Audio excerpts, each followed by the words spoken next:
Welcome to our weekly discussion of all things current in California politics. I'm Walt Gray. This week we're joined by reporter Emily Hoven, a political expert for CalMatters.org. Emily, good to see you again. The governor is on the move once again. He's in the nation's capital, and he's still being very aggressive against the red states. You know, he took this trip to Washington, D.C. this week, and he accepted an award recognizing California's financial investment in public education. And during his acceptance speech, he focused a lot on basically slamming policies in red states such as Texas and Florida and saying that, you know, they are suppressing free speech by limiting at what age kids can be taught about gender and sexuality and things of that nature. And, so some critics were saying, why are you focusing on that and not in California? But he also is set to have a lunch with Vice President Kamala Harris. He's been meeting with top members of the Biden administration to discuss things like abortion and gun control and the climate change. And, I think for some observers, this is positioning him for potentially running for president in the future, although the governor continues to say that he's not at all interested. He won't be seeing President Biden, however, because the president is on a trip in the Middle East right now. Mm-hmm. And this is a time of year, we're into summer, where there's a lot of political folks who are on what people call junkets around the globe. What's your feeling on that? A lot of them tend to go on these trips that are organized and paid for by interest groups that actually lobby the legislature, whether it's labor unions or corporations or trade associations.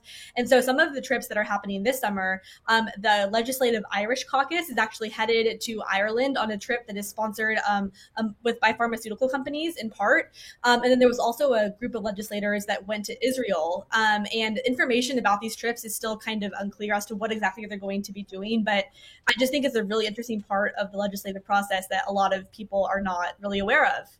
Yeah, there's a gray area. It's shady. I mean, you have obviously these people are paying for the legislators because they're trying to curry favor, and they're free trips. So again, it's a little unsettling. The governor has also been very active, obviously, with signing gun laws in spite of what?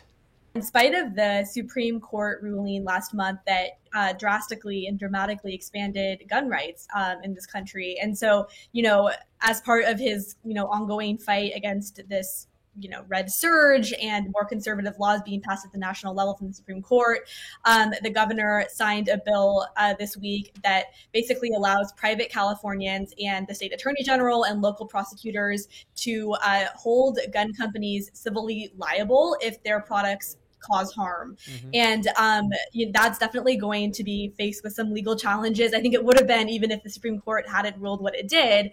And there's another bill that we're closely tracking that has said he's going to sign that would allow private citizens to, sue anyone that distributes, sells, manufactures illegal weapons. And part of it, I think, is just kind of signaling we're trying to fight back against this tide that's turning, but whether these will actually hold up in court, it will remain to be seen.